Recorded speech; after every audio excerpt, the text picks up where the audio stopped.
In The Lord of the Rings, Tolkien uses the genre of medieval high fantasy to explore what it means to be a Christian. This is actually more in line with the norm of medieval romance than many fantasies we see today. But not all fantasies, especially contemporary ones, share these same Christian convictions. The author George R.R. Martin wrote his series The Song of Ice and Fire, which turned into the television show Game of Thrones, to deliberately subvert what it means to tell a fantasy story. So, let's see what Martin means when he brands himself an anti-Tolkien.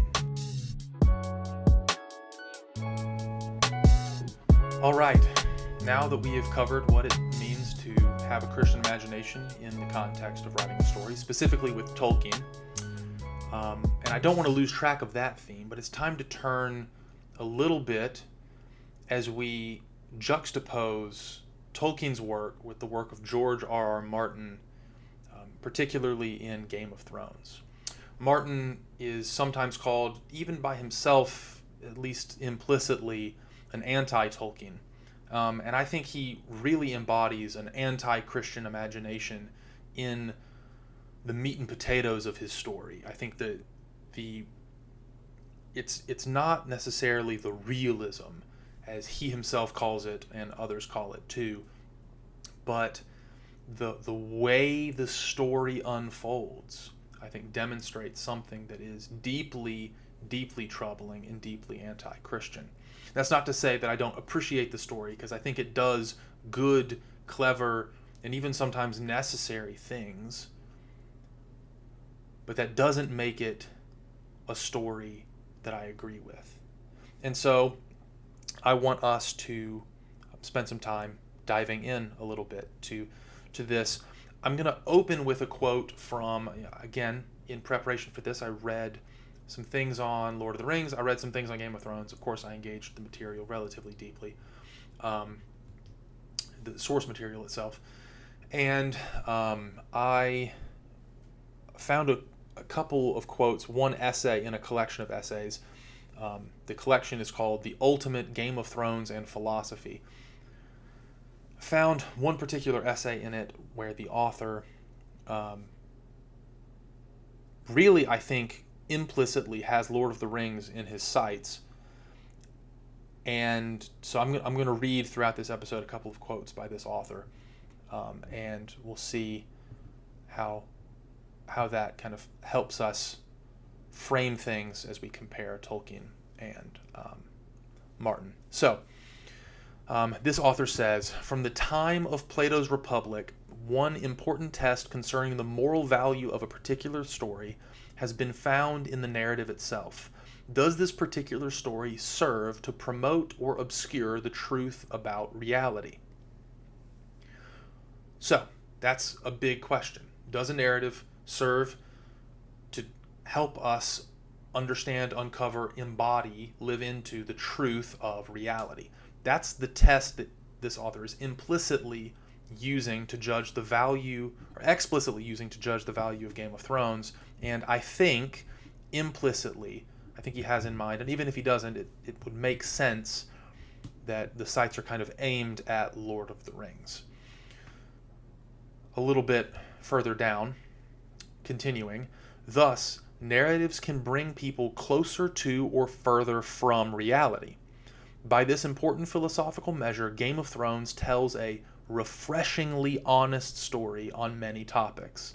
Watching such a show can be morally helpful in several ways. Now, I don't disagree that Game of Thrones has, in some sense, a kind of realism that can be refreshing. Not always enjoyable, but refreshing.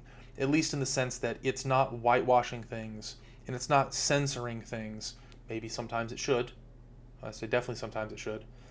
But it's giving you a real deep dive into depravity.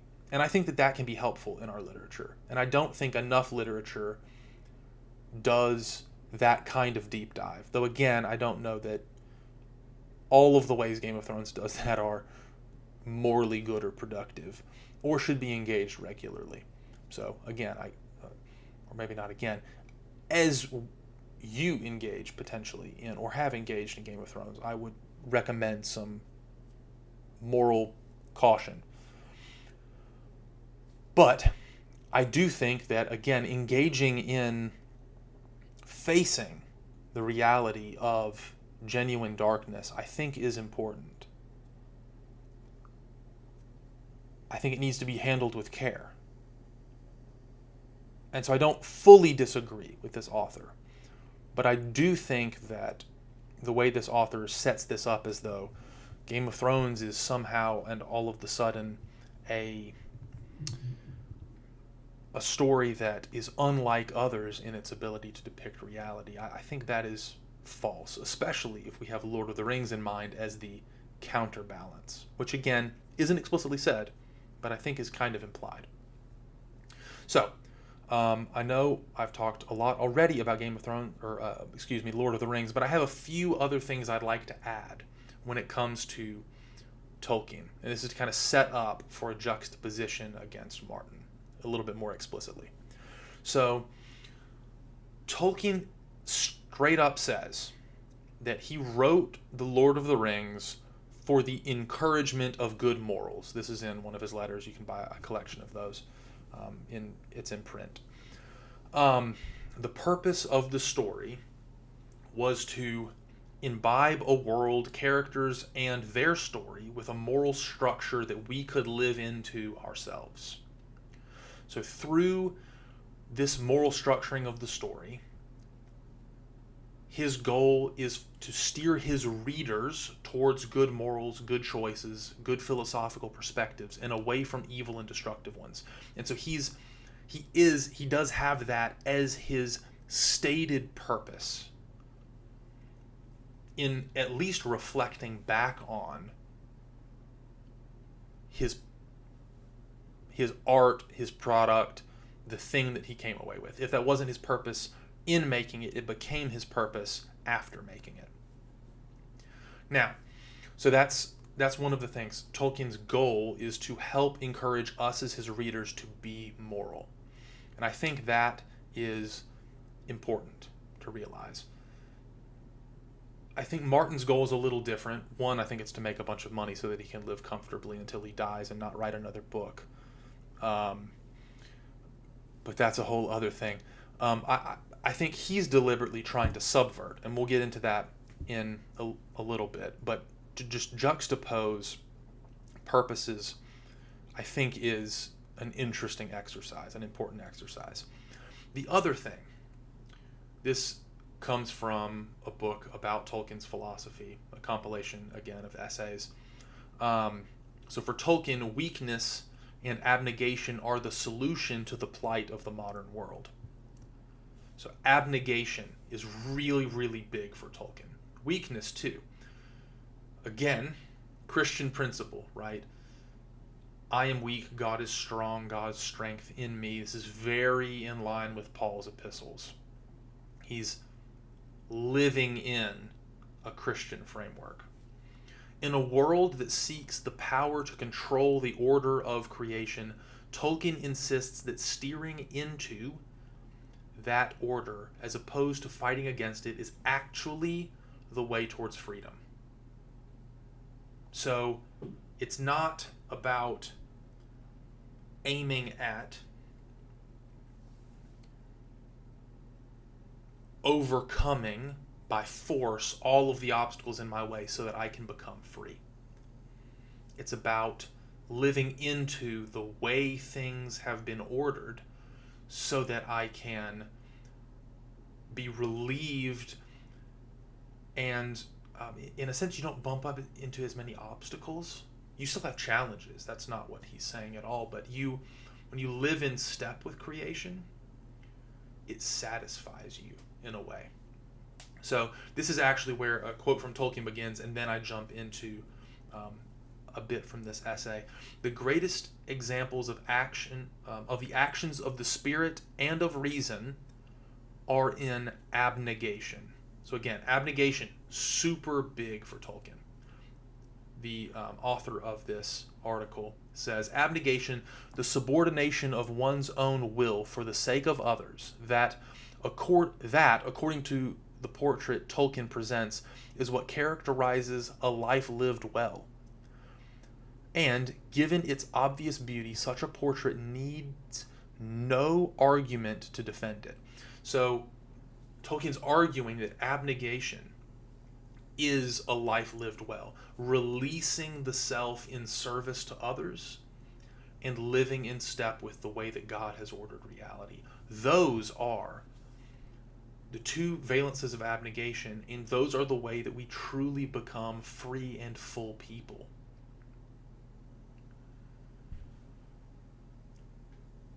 And I love the comment at the end of this quote.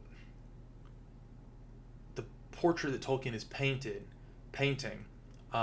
it doesn't need an argument to defend it, because he paints that picture in a story. It's similar to what Jordan Peterson was saying about Dostoevsky versus Nietzsche. We're going to get into some Nietzsche here in a little bit, but Nietzsche has to philosophize with a hammer. He has to create propositions and support his argument. Dostoevsky writes a masterpiece that depicts the way his morals and his philosophy work themselves out.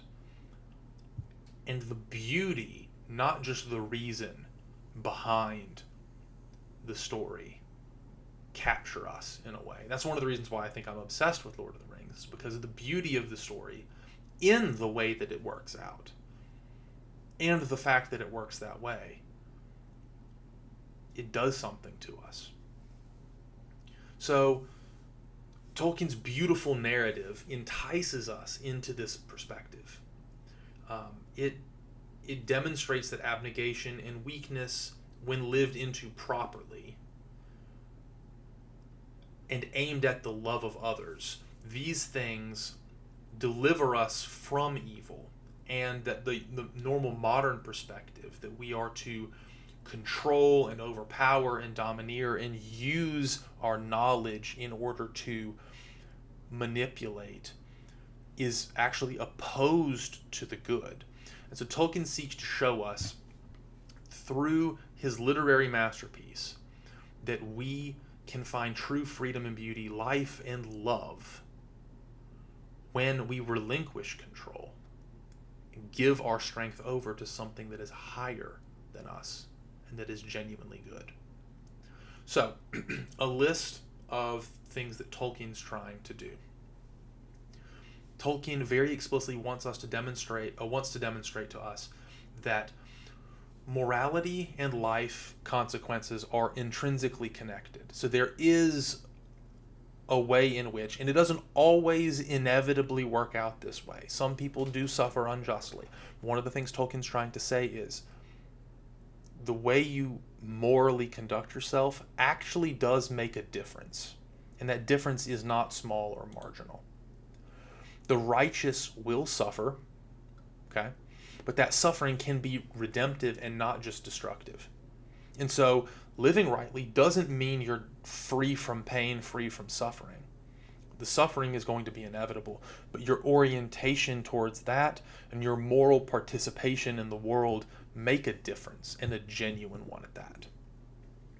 The voluntary abnegation of power is the best way to pursue flourishing for yourself and for others. So Tolkien's trying to demonstrate that grasping, taking, controlling, think Garden of Eden, that does something to the world that disorders it, disorders your engagement with it, and thus hurts you and those around you. Tradition and knowledge from the past is the best thing we have to direct our future. Tolkien is all about living into the wisdom that we've accumulated as humanity, not pushing off into something that's new and exciting and shiny. And usually something that is new, exciting, and shiny is also something that's aimed at overcoming our natural capacities in order to help free us. And Tolkien's insistent that that is actually bondage, not freedom. Living into the created order, right, instead of overcoming it with the new and the shiny, the created order of our world and our place in it will produce flourishing for ourselves and those around us. So the hobbits don't become super powerful warriors because they're hobbits. They can't. But they do become competent, capable in their own way, to the point where when they return home, they're able to, at least in the books, defend their people and defeat the enemy that has taken their land. And so they don't become men or elves or dwarves. They become good, responsible hobbits that are capable of doing more than they could before, but at least in part because they've relinquished control and lived into what's been expected of them. Tolkien also rejects shallow idealism by seeing the truth as real, the truth in real moral evil and real moral good. We talked about that a lot last time. So, one of the things that I think is explicit, or that is implicit that I'll make explicit now, is that this is directly anti-Nietzschean. Tom Holland, in his book Dominion, has a great chapter on Nietzsche and Tolkien that I would recommend everyone read. It wasn't the thing that kicked this off for me. The inspiring philosophy video that I'm actually about to play more from was, but that chapter was incredible, and I think goes right along with what Mike Jones was saying in that video that I'm about to play some more of, and what I'm saying now. And so I would highly recommend. I think it's towards the end of his book Dominion. Anyway, so Mike Jones is about to talk a little bit more about the philosophies of the good versus the evil in Tolkien, but particularly as it relates to Nietzsche and power. We often start with the desire to make the world better. We just need to control it and make it be the way we need it to be. But as Gandalf says, we choose madness over reason. The desire for power itself becomes too tempting and overtakes us. This embodies the villains of Tolkien's world, those who abandon the wisdom of the past because it has not worked the way they assume it should. So instead of going along with the song of creation, because it does not work the way they think it should. So they bump up to resistance in the world. They don't like that resistance, so they want to overcome it. So they devise a machine that helps them overcome it. Thus now they've overcome that thing and free themselves. They liberate themselves from through the use of power, usually because of a machine or magic. And they liberate themselves so that they can live into who they want to be. But the problem is, what that does is it doesn't just overpower the world, but it does something to you. In overcoming the natural limitations of the way the world's been created, you have bent the world, but you've also bent yourself. And by consistently bending the world and yourself, that's why you end up going from an elf to an orc, a man to a goblin, an ent to a troll, a hobbit to Gollum. Really, really profound, I think. I'll let him continue. waiting for divine providence to triumph over evil and imperfection, they attempt to seize power and do it themselves, which ultimately consumes them. This is very much the mentality of the main villain, Sauron. Scholars have noted Sauron embodies the modernist philosophy of Nietzsche, the rejection of traditional religion and the will to power. For those who do not know, Friedrich Nietzsche believed that a new era had arisen, one in which we no longer believed in God and where we could no longer derive morality from God. This led to moral and existential nihilism, in which there is no objective good and evil and no objective purpose for our lives. Out of this, Nietzsche says we all must rise up to... Okay. Moral and existential nihilism. There's no objective moral framework in which we live. Existential, there's no purpose, there's no telos. And that's one of the big things for Tolkien, right? Is each person, each thing has a telos, an end, a purpose, a goal, something that they should be striving towards. And so in rejecting a teleology, a purposefulness in creation, you end up with a lack of meaning. And that's where Nietzsche kind of takes off.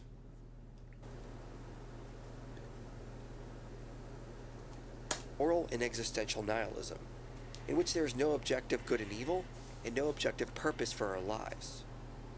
Out of this, Nietzsche says we all must rise up to become an Übermensch, which is defined as a superior man who could rise above traditional Christian ethics to create and impose their own values and purpose. Again, rising up, overpowering, creating something of our own instead of living into the order that has been created. And this is because Nietzsche, Sauron don't think that there is a natural order, a way of things being created. And so they have to impose their own order on the world. Or they don't think that the limits that we've been given are good.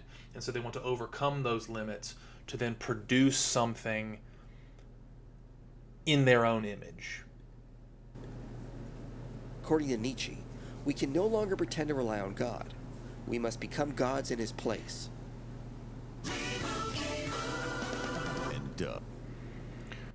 We must become gods in his place. Here, I'll mute this and keep going. We must become gods in his place. So, in order to have this ascension, we have to, in some sense, accumulate power unto ourselves.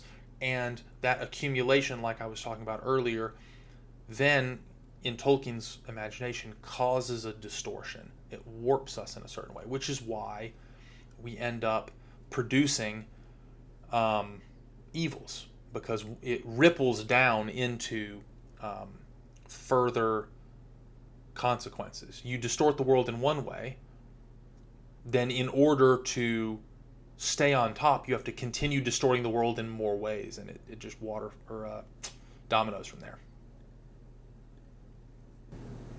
We have killed him in his place. God is dead.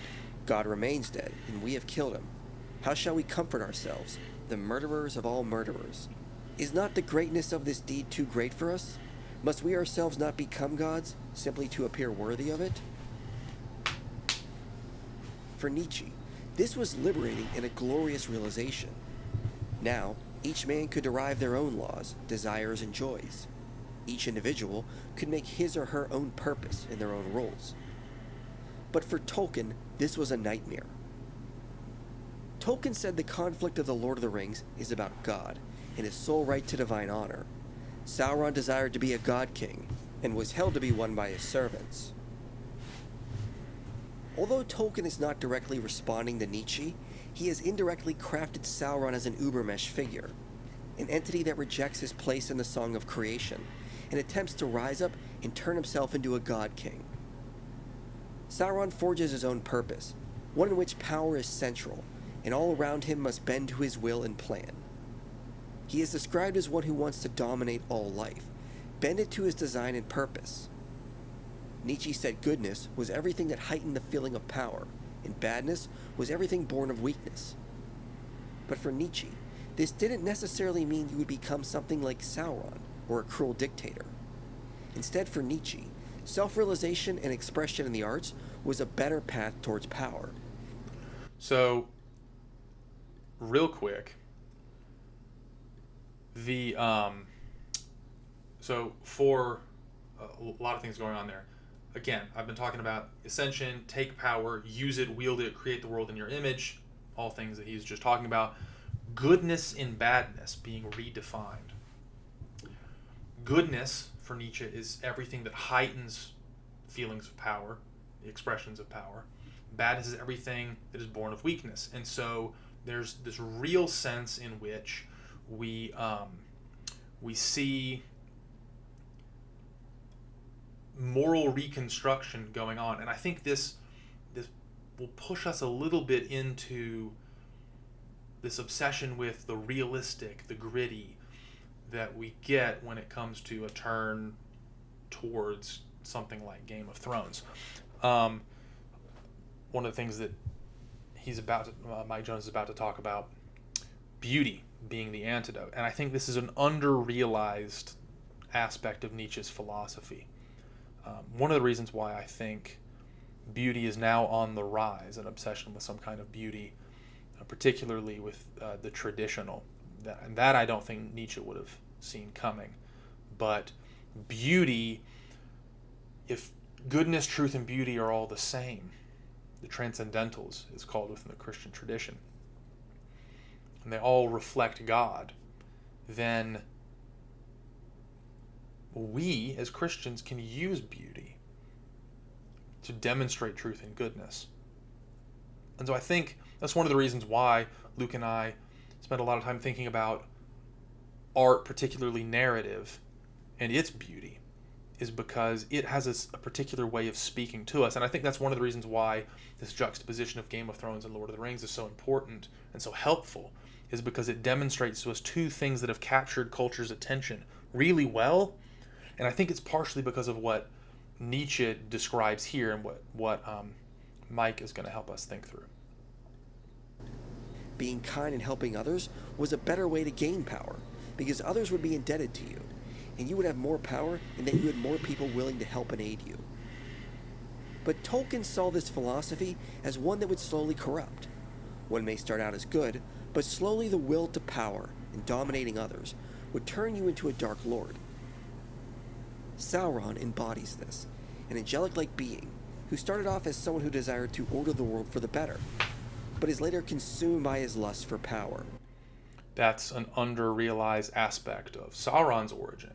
He wasn't just someone who wanted to conquer things. He was someone who saw pain and suffering in the world and thought, I can do something about that. I can control it. I'm going to use power to control it. And when he aimed at that, he ended up hitting creation of a lot of suffering and the distortion of whole peoples. That's what Tolkien thinks this does. Desiring power starts off as a means for something better, but the craving of more power eventually consumes you until it's all you care for. Whereas Nietzsche saw the will to power as a good thing, Tolkien rejected it and taught it would lead to a consuming desire to dominate all others for the sake of power itself. In The Lord of the Rings, the good guys stand against Sauron by rejecting the will to power, embodied in the rejection of the temptation of the One Ring. Peter Kreeft says, "The ring is not a means to any further end. It is Nietzsche's will to power as itself the end." The characters win by rejecting the will to power, and instead choose to act through love and accept their place in creation. And that right there is the point. The ring embodies not power or a mechanism of power, but the will to power, the desire to have more power. Because again, once you've overcome something, you're going to need to overcome more things in order to maintain the status quo that you've created or to keep pushing it forward. And so power has this seductive nature inherent within it, which is why the ring is constantly pulling at people, because it gives them power that they can use, but it takes from them at the same time. And so Tolkien's heroes, Frodo climbing up Mount Doom, burned and scorned and feeling beaten, Aragorn driving his army to the Black Gate, not to conquer, but to sacrifice. Those are the things that win the day for Tolkien. Those are the things that win the day. So, I mean, anytime you talk about Nietzsche, there's always a lot to talk about. The idea that weakness is bad and power is good, overcoming the world is good, is inherent in Nietzsche's philosophy and is the antithesis of Tolkien's. for Nietzsche, the good is power, the increase of it. And it's arbitrary. There's a sense of arbitrarity, right, that comes with the death of God, this existential and moral nihilism. And those things, I think, kind of cause, in Tolkien's imagination, this downward spiral. So that's a lot about that. A little bit. Let's jump a little bit further ahead in the video. There's a really interesting bit, and this will help us transition into. I had this lead ball in my stomach, and the only. Not sure what that's about. This will help us transition into Martin a little bit better. So, just to set the stage, we've seen for Tolkien what his moral structure is like. We've seen for Nietzsche what his moral structure is like. This clip that I'm about to play is the clip that kind of spawned this whole thought process in my head that made me want to do this series. Again, referencing last time, many people think that Tolkien's moral perspective is simplistic, narrow-minded, immature, and they prefer some kind of realism. But what I think they actually want is some kind of nihilism. And I think it's because we live in a nihilistic culture. That's just the default. And so something like Martin's world that's very nihilistic appears more real because it is in step with the climate that we're in. It's that fish, the two fish in the water. One says to the other, "How's the water today?" And the other one says, "What's water?" Right? Because we swim in a nihilistic water, we don't really recognize it. And so Martin's world feels more natural, and Tolkien's world feels simplistic because it's old in some sense. And again, because of the nihilistic desire for progress, old means bad, outdated, simple. New and flashy are what lead to power for us to overcome, for us to conquer, etc., etc. So let me play this clip. It's going to explicitly juxtapose Martin and Tolkien. Real happiness and becomes a proper lady of Gondor. Comparing Martin and Tolkien's work side by side is actually a good way to see how Nietzsche's Übermensch philosophy can be viewed in positive and negative lights. I'm not saying either of these authors were intending this, but they do embody the different perspectives on this philosophy. Becomes a proper lady of Gondor. Comparing Martin and Tolkien's work side by side is actually a good way to see how Nietzsche's Übermensch philosophy can be viewed in positive and negative lights. I'm not saying either of these authors were intending this, but they do embody the different perspectives on this philosophy within our culture. For Tolkien, it is evil, something that will corrupt us and remove us from worshiping the true God in exchange for worshiping ourselves. For Martin, it is the path to defeat evil and find real meaning. We must reject tradition and rise to become something better. Otherwise, evil from the north will overpower the weakness of tradition. And this brings us to Amazon's show Rings of Power. It does not bring us to Amazon's show Rings of Power because we will not be covering that today. But it was that little clip that inspired me to do this whole thing. I thought it was really interesting because I was engaging with both Lord of the Rings and Game of Thrones kind of along the same lines at the same time, and was sensing this, and then he really put a fine point on it. And so I think that what he says right there is so good. The opposite is really true, that their moral visions are inverted. And so Martin, if he's not doing this on purpose, and in a second I'm going to play a clip that I think will prove he is doing this on purpose, he's at least doing this because he inhabits a very different mental and moral space than Tolkien does. So right now I'm going to play a clip, an interview of him, and he's going to talk about Tolkien a little bit. I don't think he calls himself an anti-Tolkien here. I think that's a term that's been used to describe him more than he's used it himself. But it, you'll see that he does have Tolkien at least somewhat, and more particularly, he's very gracious to Tolkien. He has a lot of respect for him. So I don't want to say that he's slamming Tolkien or anything like that. He gives a lot of disrespect to Tolkien imitators, particularly when they're poor knockoffs, and I would probably hold the same perspective. But I think his critique, I think, is rooted ultimately in a different perspective than Tolkien holds. And I think in stating his critique, he demonstrates that fundamentally he disagrees with the way Tolkien sees the world. Fantasy is changing, and maybe I had some small part in it changing. If you read some of the younger fantasy writers who have come along in the last 5 years or so, I think their work reflects more of a realism. But, the modern fantasy... More of a realism, right? So he's going to characterize their work as more realistic. Think back to the author that I read in the beginning. What helps us see the world better? Is it something morally simplistic, or is it something a little bit more complex? Game of Thrones helps us see the world better. It's more realistic. Martin's operating along the same lines. He thinks that his story is, in some sense, it reflects a realism. He largely grew out of the work of J.R. Tolkien and his great landmark, Lord of the Rings, which looms over all fantasy like a mountain, and everybody else is operating in the shadow of Tolkien and what he did.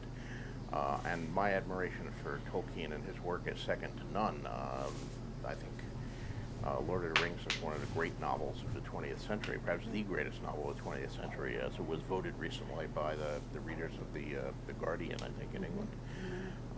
To the fury of some of the people in the literary establishment who wanted it to go to like James Joyce or Nabokov or somebody, and instead it went to Tolkien.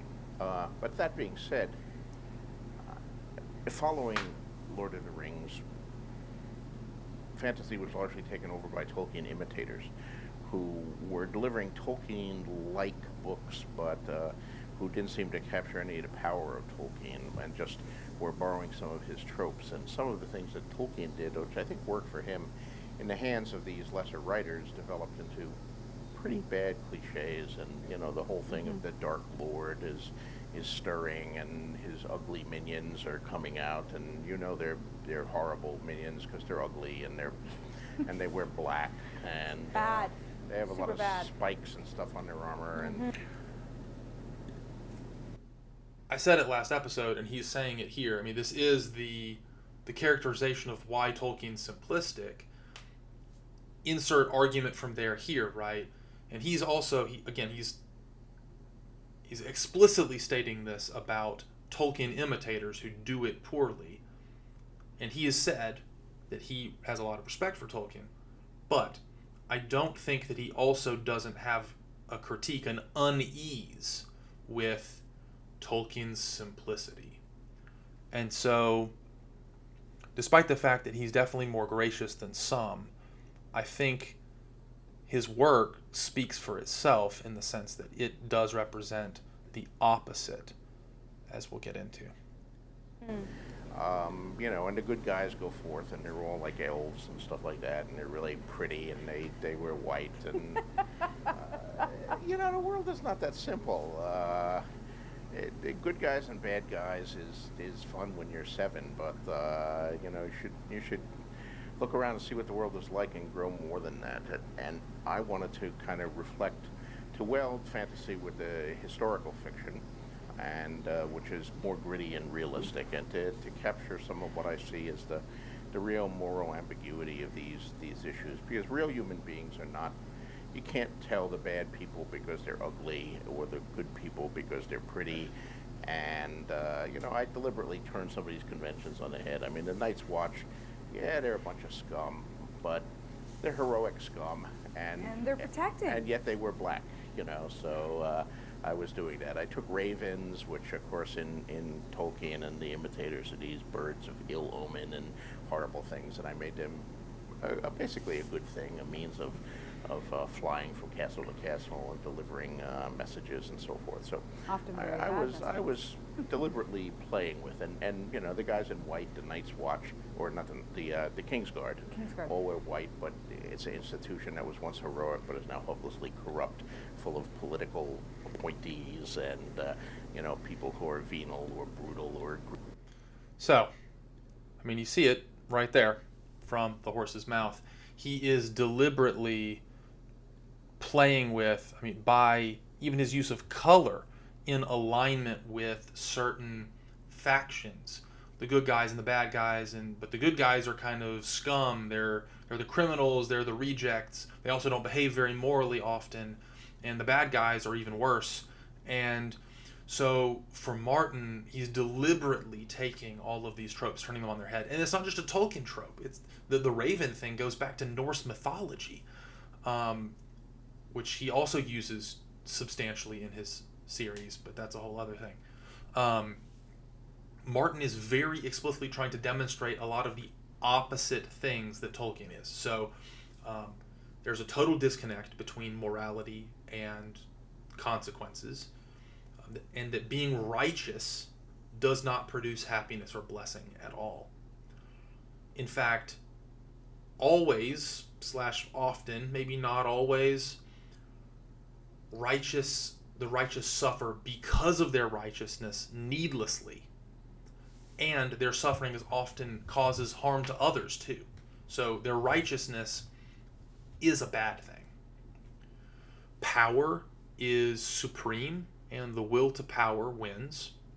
Knowledge is the best kind of power, and but it's not the only useful kind of power.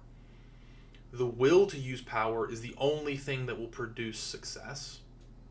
Tradition and common cultural practices are oppressive. I mean, he even said that a little bit, or implied that in his little talk there, basically saying that his whole framework is a pushback against some of these tropes that have developed from tradition in the literary genre, but a lot of those are established for a lot longer than just Tolkien. Tolkien's picking up things and carrying them forward, not inventing new things. We must reject the molds of society that it places on us in order to live into our authentic selves. It's a big thing with him, as we'll see as we move forward into future episodes. And idealism produces evil even when aimed at a supposed good. We see this in, most pointedly, Ned Stark, but also Daenerys Targaryen, Jon Snow, among others. And so having ideals aiming at the good, it often ends up producing evil consequences. Now, as we talked about last time, Tolkien also thinks that we can be boxed into difficult situations where we cannot do the good genuinely. And so he's not nearly as morally simplistic. But morally simplistic as Martin or other Tolkien detractors would want to make him sound. But here we have a very Nietzschean Martin versus a very anti-Nietzschean Tolkien. And this I do want to make explicit. So, though plenty of people have seen this antithesis before, particularly the antithesis of, as Mike Jones pointed out, Nietzsche and Tolkien. This antithesis in Lord of the Rings, they don't think that it's explicit. I kind of have my doubts about that. I think that there's an excerpt from a letter from Tolkien where he says the ring symbolizes the will to mere power, seeking to make itself objective by physical force and mechanism, and so also inevitably by lies. So it's dishonest, it's forceful, it's mechanistic. It attempts to invent things in order to overcome problems. Given how central it is to Tolkien's story. I mean, it is the central thing. And this is the way he describes it. Author of one of the essays in that compilation that I was talking about, The Lord of the Rings and Philosophy, points this out and basically says that it does seem like Tolkien has Nietzsche in his sights a little bit. And I don't know if, I mean, Hitler kind of deployed some Nietzschean language, Übermensch and all of that. I suspect that Tolkien was a little bit more savvy than we give him credit. World War I was a big influence on him, and I think World War II in a different way. And I do think that he's a clever guy. So, yeah, I'm here to suggest that I think Tolkien has Nietzsche in his sights, just like Nietzschean Martin has Tolkien in his sights. And all of these things are aimed at each other. So, I'm going to end kind of where we began, or start to end a little bit more where we began. A quote from that other book, the Ultimate Game of Thrones and Philosophy. The author of that essay says, "The moral realism of Game of Thrones provides a much-needed counterpoint to the standard, simplistic caricatures promoted by other popular epic stories." This is why I think this author has Lord of the Rings in the crosshairs. And I can't help but think that it's a little ironic that we call this morally sophisticated and that morally simplistic when the man who wrote the darker story has lived a life of relative comfort, contrast to the man who wrote a much more, I think, morally sophisticated story, a much truer story, lived through one of the most brutal wars the world has ever seen. This critique I have heard of Martin quite a lot, actually, but I think it's a valid one. The armchair writer versus the philologist and war veteran.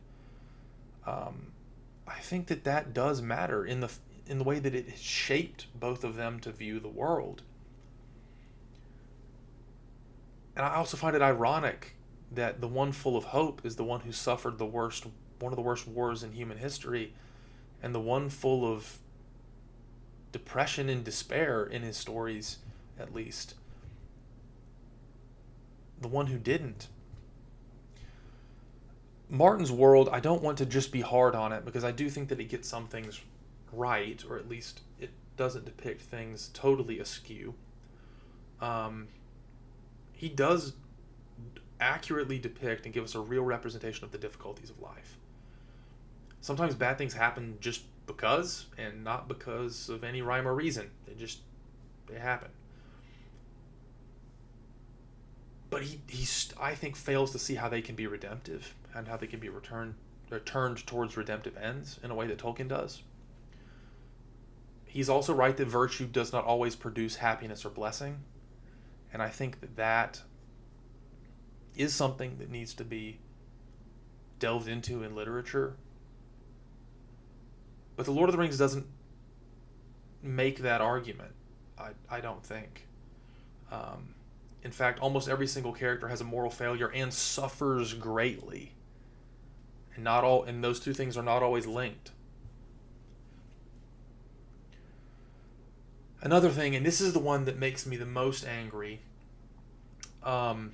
Ned's virtue does not produce happiness in his situation, right? No, the whole Ned Stark situation, I think, just makes everyone angry.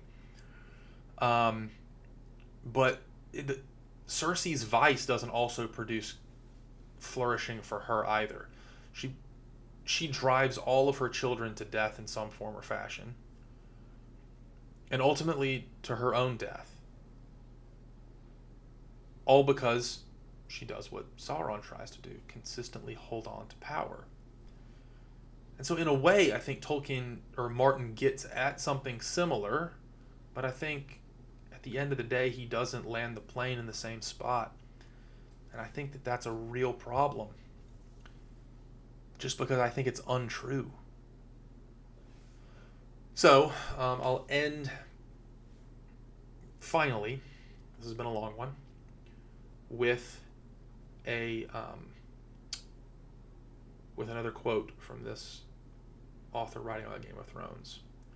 Just as the real world isn't truly divided into quickly identifiable heroes in white hats and villains in dark hats, Westeros isn't easily divided into a simplistic dichotomy of heroes and villains.